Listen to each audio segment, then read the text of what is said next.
नमस्कार, मावळ 24 तासमध्ये आपलं सहर्ष स्वागत. मी महादेव वाघमारे. पुणे जिल्ह्यातील मावळ तालुक्यातील तळेगाव MIDC हद्दीतील जनरल मोटर्स कामगारांच्या आंदोलनाचा आज 87वा दिवस आहे. आज या ठिकाणी 27 डिसेंबर 2023 रोजी स्वर्गीय दिगंबरदादा भेगडे यांच्या प्रथम पुण्यस्मरणानिमित्त या ठिकाणी महाराष्ट्र राज्याचे उपमुख्यमंत्री देवेंद्र फडणवीस साहेब हे मावळ तालुक्यात आले होते. 87 दिवसापासून हे कामगार या ठिकाणी बेमुदत साखळी उपोषण करतात आणि कामगारांची आशा होती की राज्याचे उपमुख्यमंत्री माननीय देवेंद्रजी फडणवीस साहेब आमचा प्रश्न ऐकून घेण्यासाठी कामगाराकडे येतील असं कामगार विश्वास व्यक्त करत होते. तर प्रत्यक्षात या ठिकाणी कामगारांच्या पत्नी आहेत. आम्ही त्यांच्याकडनं जाणून घेणार आहे. काय नाव तुमचं आणि काय सर? माझं नाव मनीषा ज्ञानेश्वर कोळी. मी जनरल मोटर्सच्या एका कामगाराची पत्नी. आज आमचं बेमुदत साखळी उपोषणाला 87 दिवस झालेत. तर आजच आपले राज्याचे उपमुख्यमंत्री देवेंद्र फडणवीस साहेब हे इंदोरीला आलेत. पण आज कामगार जे 87 दिवसपासून मुख्यमंत्री साहेबांची वाट पाहत बसले की जे विपक्षात जेव्हा होते तेव्हा त्यांनी जे पत्र लिहिले ते पत्राचा त्यांना विसर पडलाय का, हे मला आज या माध्यमातून विचारायचं आहे. साहेब, तुम्ही विपक्षमध्ये असताना पत्र लिहिलंय की या कामगारांना काम भेटायला पाहिजे. मग आज तुम्ही आमच्या एवढ्या जवळ आले साहेब, 10 ते 20 फुटा अंतरावर तुम्ही आज इंदोरीला आलेत. पण तुम्हाला 1 मिनिट सुद्धा तुमच्या मनात आला नाही का की आपण आपल्या राज्यातली आपली संस्कृती, आपल्या राज्यातली महिला आज रस्त्यावर बसलेत. गेल्या 27 दिवसापासून सरकारची वाट पाहते. 27 दिवसापासून आपल्या कामगार पतींना 87 दिवस झालेत. आपले कामगार पतींना त्यांना हाताला काम भेटायला पाहिजे म्हणून ते वाट पाहत बसले रस्त्यावर. तुम्हाला 1 मिनिटाला सुद्धा वाटलं नाही का हो साहेब की तुम्ही आम्हाला भेटावं, आम्हाला आमच्या प्रश्नाचं उत्तर काहीतरी द्यावं? तुम्हाला 1 मिनिटाला सुद्धा वाटलं नाही का हो साहेब? तुम्ही राज्याचे उपमुख्यमंत्री आहेत. आज कशासाठी पद घेतायत मग तुम्ही साहेब? तुम्ही आज राज्याची महिला रस्त्यावर बसली आहे. तिला तिच्या पुढे जे प्रश्न उभे आहेत की रोजचं जगणं कसं जगायचं आहे, पोरांची फी कशी भरायची आहे, रोजच्या जगण्याला काय खर्च लागतं. आज 3 वर्षापासून आमचे पगारी बंद आहेत. हायकोर्ट सुप्रीम कोर्ट निकाल देऊन सुद्धा कंपनी पगार देत नाहीये. त्या प्रश्नावर तुम्ही काहीतरी बोलायला पाहिजे असं आज आम्हाला महिलांना वाटत होतं साहेब. पण नाही, तुम्ही आज निराशा केली हो आमच्या जीवनाची. आज पण तुम्ही आम्हाला काहीतरी उत्तर दिलं नाही साहेब. आताच जस्ट अधिवेशन गेलं. अधिवेशनात पण रोहित दादा किंवा जयंत पाटील सर, सचिन अहिरे सर किंवा मग आमचे आमदार सुनील अण्णा सर जेव्हा त्यांनी प्रश्न उपस्थित केला, आम्ही कामगार जसं शेतकरी पावसाची वाट पाहतो तशी यावेळीच आम्ही कामगार हिवाळी अधिवेशनाची आतुरताने वाट पाहत होतो साहेब की काहीतरी आम्हाला मार्ग निघेल, काहीतरी उत्तर भेटेल. आम्ही जे प्रश्न सरकार पुढे मांडले त्याच्यावर सरकार काहीतरी आन्सर देईल, सोल्युशन देईल. पण नाही साहेब, नाही. पण जेव्हा राज्याचे विपक्षाचे विजय वडेट्टीवार साहेबांनी प्रश्न उपस्थित केला आमच्या कामगारांविषयी, तेव्हा अजितदादा असं उत्तर देतात की कामगार विभागाकडून चुकी झाली आहे. मग साहेब, आज तुम्ही राज्याचे उपमुख्यमंत्री आहेत. आज तुमच्या विभागाकडून चुकी झाली आहे, अधिवेशनात सिद्ध झाले. आज सभागृहात दादा सगळ्यांसमोर बोललेत की कामगार विभागाकडून चुकी झाली आहे. मग याच्यावर काय अशा तर तुम्ही नको तिथे ईडीची चौकशी लावतात, नको तिथे CBI चौकशी लावतात. मग आता कामगार विभागाकडे पण तुम्ही CBI चौकशी करून विचारा की या कामगारांवर का अन्याय केलाय तुम्ही. आज कामगार मंत्री साहेबांनी बॅक डेटल क्लोजर साईन केला आहे. कशासाठी केलंय? एवढी धावपळ कोणासाठी केली आहे तुम्ही? आज कामगार रस्त्यावर बसलाय तरी तुम्ही लोक का लक्ष देत नाहीये? आज कामगार विभागाकडून चुकी झाली आहे हे आता तिथं तर सिद्ध झालंय साहेब. मग कधी घेणार आहेत तुम्ही निर्णय? मग क्लोजर भेटलंच नाही हे तर सिद्धच झालंय. सरळ का म्हणताय तुम्ही का कामगार विभागाकडून चुकी झाली आहे? म्हणजे याचा अर्थ क्लोजर हा चुकीचा आहे तुम्ही सरळ तिथं म्हणतायत. मग आमचा राहिलेला पगार कंपनीला द्यायला लावा ना. मग आज जे 2-2.5 वर्षापासून जे सुप्रीम कोर्टाने निकाल दिलाय त्याच्यावर तो राहिलेला पगार आम्हाला द्यायला लावा. मग पण का तुम्ही लोक लक्षच देत नाहीये? का आमच्याकडे लक्ष देत नाही साहेब? नक्कीच काहीतरी विचार करा आणि येणारी हुंडाई मोटर्समध्ये आम्हाला आमचं काम द्या. ते 25 लाख हे ते काही बोलूच नका. आमचं फक्त आम्ही जे या महिलांनी तुमच्या पुढे प्रश्न उपस्थित केला आहे की आम्हाला येणारी हुंडाई मोटर्समध्ये लिगली ॲग्रीमेंट जे आहे त्यानुसार आम्हाला काम द्या आणि तेच काम आम्हाला पाहिजे साहेब. तर कामगारांना त्यांच्या पत्नीसह मुलांना या महामार्गाच्या लगत धुळीचं मोठ्या प्रमाणात प्रदूषण होत असतं. वारंवार या ठिकाणी वाहनांचा हॉर्नचा त्रास आहे, त्याचबरोबर धुळीचं प्रदूषण आहे. अशा ठिकाणी कामगार हे 87 दिवसापासनं बेमुदत साखळी उपोषण करत आहेत. या गर्दीच्या ठिकाणी या कामगारांना उपोषण करावं लागतं. याच महामार्गावरनं अनेक नेते इथून ये जा करतात, पण कामगारांच्या प्रश्नाकडे नेत्यांचं दुर्लक्ष होते असं कामगाराकडनं बोललं जाते. तर कामगारांच्या पत्नी आहेत. काय नाव तुमचं आणि काय सांगा? माझं नाव उज्ज्वला नितीन घाडगे. आज बेमुदत साखळी उपोषणाला 87 दिवस झाले, तरीही सरकार काही लक्ष देत नाही. आता रस्त्यावर पाहिलं तर रोज असंच ट्रॅफिक असतं, दिवसभर ट्रॅफिक असतं. आमची लहान लहान मुलं घेऊन आम्ही इथं बसतो. मुलांना किती वेळ लक्ष देणार? मुलं एका जागी बसत नाहीत. मोठ्या माणसांना एका जागी बसायचा कंटाळा येतो, मग मुलं तर कशी बसणार एका जागी? मुलं सारखं बाहेर जातात, सारखं त्यांना ओढायचं. मुलं आजारी पडत आहेत. एवढी धूळ आहे इथं की मुलांना सर्दी खोकला तर आहेच थंडीमुळं, पण श्वास घ्यायला पण मुलांना त्रास होतो. एवढी धूळ आहे आता इथं. आणि खरं सांगायचं म्हणजे मुलांच्या शिक्षणाचा खोळंबा झाला. सरकारने लवकर लक्ष घालायला पाहिजे याकडे. कमीत कमी ह्या मुलांचा तरी विचार करावा. कामगारांचा सरकारला विचार नाहीच आहे, पण लहान लहान मुलांचा विचार करावा सरकारने. आता निर्णय घेण्यासाठी आणखी किती दिवस लावणार आहात? आत्ताच अधिवेशनामध्ये अजितदादा म्हणाले की आधी माहिती असतं तर क्लोजर साईन झालं नसतं. पण असं म्हणूच कसं शकतात की आधी माहिती नव्हतं म्हणून? कारण अजितदादा, तुम्ही पालकमंत्री आहात पुणे जिल्ह्याचे आणि तुम्हाला काही गोष्टी माहीत नाहीत असं होऊच शकत नाही. पण तुम्ही बोलायचं म्हणून बोलून गेले का की माहिती असतं तर क्लोजर साईन झालं नसतं? आणि आणखी एक गोष्ट, तुम्ही अधिवेशनामध्ये उल्लेख केला की कामगारांना 25 लाख. आता सगळीकडे एकच चर्चा आहे की कामगारांना 25 लाख भेटतात म्हणून. पण साहेब, आम्हाला पैसा वगैरे काहीच नको आहे. आम्हाला फक्त येणारी जी हुंडाई मोटर्स कंपनी आहे ना, त्या कंपनीमध्ये जॉब आणि जॉबच पाहिजे. उगाच चुकीच्या अफवा पसरवू नका. तुमचं एक वक्तव्य जर व्हायरल झालं ना, सगळ्यांना वाटतं की कामगारांचं किती चांगलं होतंय, पण कामगार त्यांचं चांगलं करून घेत नाही आहेत सध्या. पण कामगारांना फक्त आणि फक्त जॉबच पाहिजे. आता सध्या सरकारला एकच विनंती आहे, लवकर निर्णय घ्या आणि कामगारांना येणाऱ्या हुंडाई कंपनीमध्ये जॉबच द्या. काय नाव तुमचं? काय सांगाल? आज तुमच्या हाकेच्या अंतरावर राज्याचे उपमुख्यमंत्री देवेंद्रजी फडणवीस येऊन गेले, पण कामगाराच्या उपोषणस्थळी भेट दिली नाही असं कामगार बोलत आहेत. माझं नाव नम्रता सोनवणे आहे. खरं तर ही खरंच लाजिरवाणी बाब आहे की गेल्या 87 दिवस बायका मुलं उपोषणाला पुणे मुंबई हायवेसारख्या ठिकाणी बसलेले आहे त्याच्या बाजूला. आणि आत्ताच त्यांनी दाखवलं की किती रहदारी आहे आणि काय आहे.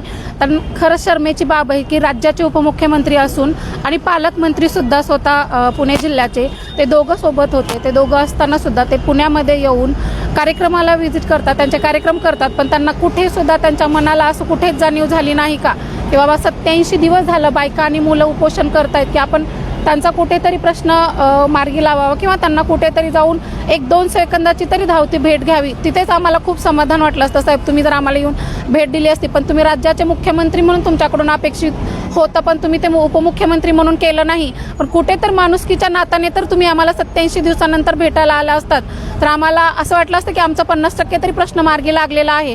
पण तुमच्याकडून आता ही पण अपेक्षा राहिलेली नाही की तुम्ही 2 किलोमीटर अंतरावर येता आणि आम्हाला भेटत नाहीत. आम्ही 87 दिवस झालं उपोषणाला बसताना असताना सुद्धा, आणि तुम्ही अधिवेशन झाल्यानंतर पत्रकार परिषद घेऊन सांगता की आम्हीच येणार. कसं येणार साहेब? तुम्ही जर 87 दिवस उपोषण करणाऱ्या लोकांना भेट द्यायला जर येत नसाल तर तुम्हीच येणार हे कुठं ठामपणाने कसं काय सांगू शकता? आणि पालकमंत्री म्हणून अजितदादा पवार यांना मला एवढाच प्रश्न विचारायचा आहे की तुम्ही कामगार विभागाकडून चूक झाली हे मान्य केले, तर ती झालेली चूक सुधारण्याची जी तुमच्याकडे आहे ती क्षमता तुम्ही कधी दाखवणार आहेत? आम्हाला एवढीच अपेक्षा आहे कामगारांना आणि ह्या 1000 कामगारांना की जी चूक झाली तुम्ही एवढे मोठ्या मनाने अधिवेशनात मान्य केली, ती चूक सुधारावी आणि आम्हाला जे काय असेल ते आमच्या न्यायतत्वाने आणि हक्काने आमच्या मिस्टरांना आणि कामगारांना येणाऱ्या हुंदाई मोटर्समध्ये फक्त जॉब आणि जॉबच द्यावा. त्यांच्यासाठी तुमचे खूप खूप आभार. तुम्ही तुमची चूक मान्य केल्याबद्दल आणि चूक सुधाराल ह्याबद्दल अपेक्षा खूप आहे. धन्यवाद. काय नाव तुमचं? काय सांगा? माझे नाव शीतल दीपक गजरे. आज 87 दिवस झालं आम्ही उपोषणाला बसलेलो आहे, तरी सरकारला अजून एवढं कसं निर्दयी सरकार झालेलं आहे. अजून एखादा दगडाला बाजार फुटला असता पण सरकार एवढं लक्ष देत नाही आहे. एवढ्या धुळीत आम्ही बसलेलो आहे, सर्दी खोकला आम्ही मुलांना घेऊन बसलेलो आहे. सरकार म्हणते 25 लाख रुपये देतो. 25 लाखमध्ये काय होणार आहे? आम्ही आमच्या मुलांचं भविष्य घडवू का घराचं लोन वगैरे हे करू? आम्हाला पैसे नको आहेत, जॉबच पाहिजे. म्हणतात. काय नाव तुमचं, काय सांगा? नमस्कार, माझं नाव रश्मी जितेंद्र महाजन. आज आमच्या साखळी उपोषणाला 87 दिवस झालेले आहेत. आज राज्याचे उपमुख्यमंत्री फडणवीस साहेब आमच्या अगदी जवळ येऊन गेले, तरी त्यांनी आमची दखल घेतली नाही. त्यांनी आमच्याजवळ यायला पाहिजे होतं. आज जर तुम्ही उपमुख्यमंत्री म्हणवतात आणि पालकमंत्री पण येऊन गेले, त्यांनी पण आमची दखल घेतली नाही. अधिवेशनामध्ये आमचा विषय मांडलात, त्यामध्ये जेव्हा अजित पवार दादा म्हटलेत की कामगारांचा हा हट्टीपणा आहे. आमचा हट्टीपणा नाही आहे हो साहेब. तुमच्या आईचा कसा हट्टीपणा आहे की माझा मुलगाच मुख्यमंत्री बनला पाहिजे, तसा आमच्याही आईवडिलांचा हट्ट आहे की आमच्या मुलाला हक्काने नोकरी तिथं मिळालीच पाहिजे. हुंडाईमध्ये आम्हाला जॉब द्यायलाच पाहिजे. आणि राहिला त्यांनी म्हटलं की कामगार विभागाची चूक झाली. हो, कामगार विभागाची तुम्ही चूक मान्य करतायत, पण आमचे कामगार विभागाचे जे मंत्री जे आहेत ते तर अजून म्हणतच नाही आहे की माझ्या हातून खरंच मी साईन करायला नको होतं, मी कामगारांचा विचार करायला पाहिजे होता. आणि ते अधिवेशनामध्ये म्हणतात कामगार मंत्री की मी सर्वांचे व्यथा ऐकल्यात. तुम्ही ऐकल्यात का? आमच्या सर्वांचं बोलणं ऐकलं का तुम्ही? जर सर्वांचं बोलणं ऐकलं असतं साहेब, तर तुम्हाला कुठंतरी वाटलं असतं की नाही, ह्या बंधू भगिनींचं खरंच यांना काहीतरी न्याय द्यायला पाहिजे, यांना तिथं जॉब द्यायला पाहिजे म्हणून. आणि आपलं हे तर राज्याचं झालं. मला तर असं वाटतं का केंद्रापासून यांचे सूत्र हलतात का काय? कारण केव्हाही बघितलं तर आपण मुख्यमंत्री दिल्लीला पडतात, सारखं दिल्लीला पडतात. आणि मग जो दिल्लीचा गृहमंत्री आहे तो काय करतोय? आमच्याकडे लक्ष देत. तू तर गृहमंत्री म्हणजे घराचं सर्व लक्ष देतो ना, मग तुला भारतात तुझं घरच आहे. भारतातल्या महाराष्ट्रातले कामगार रस्त्यावरती बसले हे तुला दिसत नाहीये? फक्त तुम्हाला IPL कधी व्हायची, क्रिकेट क्लब कधी व्हायचा, अदानी अंबानीचे घरं कसे भरायचे हे तुम्हाला कसं दिसतं? आणि तुम्ही अदानी अंबानीचे घरं भरतायत, पण तुम्ही तिथल्याच कामगारांना बेरोजगार करताय. ते बघा ना, तुम्ही कामगारांना नोकरी द्यायलाच पाहिजे. आमची हीच अपेक्षा आहे. आम्हाला 25 लाखही नको आहे तुमचे, कारण तुम्ही 25 लाख देऊन आमचं घर नाही भागणार आहे. आम्हाला हक्काची आमचा जॉब हुंडाईमध्ये पाहिजे. धन्यवाद. काय नाव बाळा तुझं, काय सांगते? माझे नाव आस्था हंसराज पवार. गेले 3 वर्ष माझ्या बाबाला नोकरी नाही आहे. आम्हाला आधी केवढे खाऊ पिऊ आणायचे, पेढे बिडे काही जेव्हा जॉब असायचं, पण आता जॉबच नाही आहे तर काहीच नाही राहणार. लगातार त्यांचे काम करत राहतात. त्यांचं काय करावं, काय आमदारांचं काय करावं, काय लक्ष देत नाही, कारण काय नाही. मला एवढंच म्हणायचं आहे की आमच्या बाबाला नोकरी द्या. काय नाव तुमचं, काय सांगा? नमस्कार, माझं नाव वैशाली हंसराज पवार. गेली 87 दिवस झाले आम्ही इथं उपोषण करतोय. आणि आज दुपारी राज्याचे उपमुख्यमंत्री देवेंद्र फडणवीस साहेब दुपारी कुंडमळ्याला स्वर्गीय दिगंबर दादा भेगडे यांच्या प्रथम पुण्यस्मरणच्या ठिकाणी येऊन गेले. आम्हाला खूप आशा होती आज की येतील उपमुख्यमंत्री, आमच्याजवळ येतील. मुख्यमंत्री साहेब, तुम्ही तुमच्या पक्षाचा प्रचार करायला ज्या मावळ तालुक्यात आले, आम्ही त्याच मावळ तालुक्यातले, आणि 1000 कामगारांचा प्रश्न, हो आम्ही असे 2-3 जण नाही येत. आता तुमच्यासाठी कदाचित असेल आज छोटासा प्रश्न, पण आमच्या जीवन मरणाचा प्रश्न आहे. आयुष्य आमचं पणाला लागलंय. आमच्या आयुष्याशी खेळी करू नका साहेब, जरा विचार करा आणि आमचा प्रश्न मार्गी लावा, आम्हाला न्याय द्या. आणि तसंच पुणे जिल्ह्याचे पालकमंत्री अजित पवार साहेब, तुम्हालाही कळकळीची विनंती आहे की तुम्ही अधिवेशनात म्हणाले की कामगार विभागाकडनं चूक झाली, तर तुम्ही मान्य केलं आहे की कामगार विभागाकडनं चूक झाली आहे. मग तसंच तुम्ही आता त्या झालेली चूक दुरुस्त करा. आणि अजितदादा, तुमचा शब्द हा काळ्या दगडावरची रेष असते असं तुम्ही नेहमी म्हणता. आणि नेहमी म्हणता तुम्ही की मी काही झालं की लगेच म्हणता तुम्ही की मी स्टॅम्पवर लिहून देतो. तर दादा, तुम्ही अधिवेशनात सगळ्यांसमोर आमचा प्रश्न घेतला आहे, तुम्ही मान्य केलं आहे की कामगार विभागाकडनं चूक झाली आहे, तर लवकरात लवकर ती चूक दुरुस्त करा आणि आम्हाला न्याय द्या, एवढीच अपेक्षा. तर या ठिकाणी कामगार काही उपस्थित आहेत. आम्ही कामगाराकडनं जाणून घेणार आहे. काय नाव तुमचं आणि काय सांगा? माझं नाव अर्जुन बाकरे. गेली 14 वर्ष मी GMमध्ये काम करत होतो. प्रथमतः मी जनरल मोटर्स व्यवस्थापनाचा जाहीर निषेध करतो आणि त्यानंतर महाराष्ट्र राज्य सरकारचा जाहीर निषेध करतो. निषेध यासाठी करतो की आमचा वेतन करार असताना कंपनीनं आम्हाला कामावरती म्हणजे घेण्यास नकार देते आज हुंडाई मोटर्सला ट्रान्सफर करताना. आणि जो कामगार मंत्र्यांनी जो बॅकडेटर क्लोजर दिलेला आहे त्यांनी फक्त एवढाच विचार करायला पाहिजे होतं की बॅकडेटर क्लोजर देताना यांचा वेतन करार आहे, मग त्यांनी कंपनीला जाब विचारला पाहिजे. आज आपण गुजरातच्या फोर्डची कंपनी घ्या किंवा जनरल मोटर जी MGला टेक ओव्हर केली त्याच्यामध्ये घ्या, त्यांना क्लोजर देताना त्यांनी आधी पहिल्यांदा कामगारांचा विचार करून इकडं ट्रान्सफर केले. तर मग आमचा विचार का करत नाहीत? त्यांनी कंपनीला जाब विचारायला पाहिजे की बाबा तुम्ही हा जो बेकायदेशीर लोकांना काढून टाकले ते कशाच्या आधारावरती काढून टाकलेलं आहे, तुम्ही वेतन करार का केला? माझं तुमच्या चॅनलद्वारे त्या कंपनी व्यवस्थापनाला आणि महाराष्ट्र राज्य सरकारला सांगणं आहे की आमच्यात आमचा चांगला तोडगा काढून सर्व प्रकरण मिटवावं. काय नाव तुमचं, काय सांगा? माझं नाव आसिफ शेख. आज आमच्या उपोषणाचा 87वा दिवस. आज दिनांक 27/12/2023 रोजी आपल्या महाराष्ट्र राज्य सरकारचे उपमुख्यमंत्री देवेंद्रजी फडणवीस हाकेच्या अंतरावरती या ठिकाणी स्वर्गीय दिगंबर भेगडे आमदार यांच्या ठिकाणी येऊन गेले. प्रथम पुण्यस्मरणच्या वेळेस येऊन गेले, परंतु या ठिकाणी गेले 87 दिवस आम्ही या ठिकाणी उपोषण करतोय. त्या ठिकाणी त्यांना थोडा वेळही मिळाला नाही की इथं उपोषणस्थळी भेट द्यावी आणि कामगारांच्या समस्या जाणून घ्याव्या. तर मी एवढंच सरकारला विनंती करेन, लवकरात लवकर यामध्ये लक्ष घालून आमचा निर्णय घ्यावा. काय नाव तुमचं, काय सांगा? माझं नाव नितीन गाडेकर. मी गेली 14 वर्ष जनरल मोटर्स या कंपनीत काम करत होतो.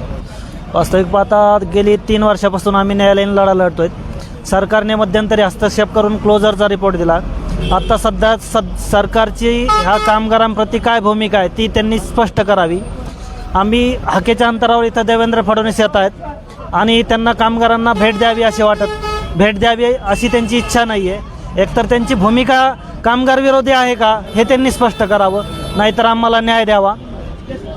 वास्तविक पाहता इथे जर आम्ही 87 दिवसापासून एक दगड जर ठेवला असता तर त्या 87 दिवसामध्ये त्या दगडामध्ये देवत्व प्राप्त झालं असतं, पण ह्या देवाला आमची दखल घ्यावी अशी इच्छा होत नाही आहे. हा देव हा दगडापेक्षाही कठोर झाला का काय असा आमचा प्रश्न आहे. आणि माननीय ह्याच देवेंद्र फडणवीस यांनी कामगारांचा काहीतरी विचार करावा आणि दखल घ्यावी ही त्यांना विनंती करतो. जनरल मोटर्स कामगारांच्या आंदोलनाचा आज 87वा दिवस आहे आणि या ठिकाणी भगतसिंग जन अधिकार यात्रेचे कार्यकर्ते या ठिकाणी उपस्थित झालेले आहेत. काय नाव तुमचं आणि काय सांगा? नमस्कार, माझं नाव परमेश्वर जाधव आहे. आम्ही भगतसिंग जनाधिकार यात्रा भारतातल्या 18 राज्यामध्ये आणि जवळपास 8500 किलोमीटरमध्ये आम्ही भारतातल्या वेगवेगळ्या राज्यामध्ये वेगवेगळ्या कामगार कष्टकऱ्यांच्या वसाहतीमध्ये कंपन्यामध्ये आम्ही जाऊन सांगतो आहे की या देशामधली महागाई जी आहे, बेरोजगारी मोठ्या प्रमाणात वाढलेली आहे. आज बेरोजगारीचा जो आकडा आहे तो 10% झालेला आहे. मोदी सरकार 2014पासून निवडून आल्यापासून या देशामध्ये बेरोजगारीनी एक मोठा कळस गाठलेला आहे. महागाई आज मोठ्या प्रमाणात वाढती आहे. आज देशातल्या सर्वसामान्य कामगार कष्टकऱ्यांकडून पैसे वसूल करून महागाईच्या माध्यमातून पैसे वसूल करण्याचं काम हे फाशीवादी मोदी सरकार करते. आणि म्हणून आम्ही जनतेला आणि कामगार कष्टकऱ्यांना या भगतसिंग जनाधिकार यात्रेच्या माध्यमातून सांगतो की आपण आपला पर्याय निवडला पाहिजे. या देशातल्या मोदी सरकारला जर खऱ्या अर्थाने जर पर्याय द्यायचा असेल तर कामगार कष्टकऱ्यांची वर्गीय एकता हीच असेल.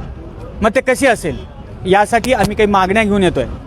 मागण्या काय आहेत की या देशामध्ये कामगार कष्टकऱ्यांना भगतसिंग रोजगार हमी योजना कायदा पास झाला पाहिजे आणि त्याच्या माध्यमातून 365 दिवस सर्वांना काम मिळालं पाहिजे. इतकंच नाही तर किमान 25,000 मजुरी मिळाली पाहिजे.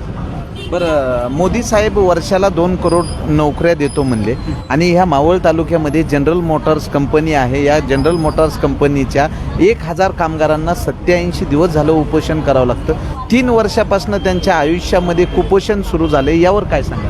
बघा, लक्षात घ्या की मोदी सरकार जनतेमध्ये 2014ला निवडून येताना काय म्हटलं होतं की 2 कोटी रोजगार देतो. पण तुम्ही सरकारी आकडेवारी बघा, बाकीची आकडेवारी बघा, मोदी सरकारने फक्त 8 लाख लोकांना रोजगार दिलेले आहेत.